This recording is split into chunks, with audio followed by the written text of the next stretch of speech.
Hello everybody, welcome back. Today as well we have got you another video. In this video I'll show you how you can simply go ahead and transfer money from HDFC to CIBC.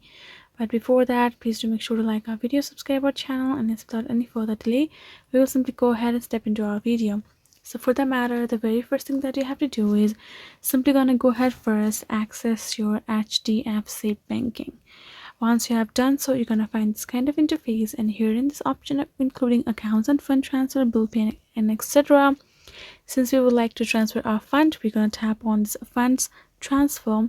Now it will open up this kind of interface including this menu option on the top left side of the screen, which will include this option called add a beneficiary. So before doing the transaction, you will need to add a beneficiary details. Tap on it, and now this kind of another form will appear, which you can see you need to add a lots of information regarding the type, name, address, etc.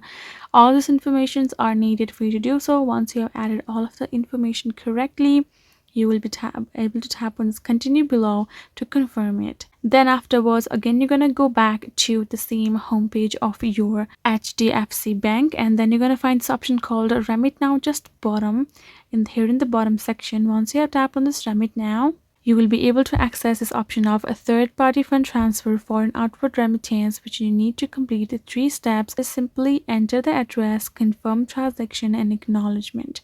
First, as I've shown here in this form section, you're going to enter the address and the information details of your account receiver. And then afterwards you gotta go ahead for the next step. You gotta confirm and here enter the amount for you and simply choose the beneficiary's details over here.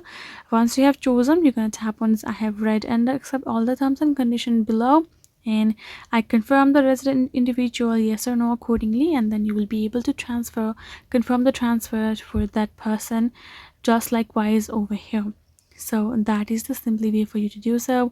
Hope this video was helpful to you all. Thank you so much for watching, and yes, I'll see you guys in our next video.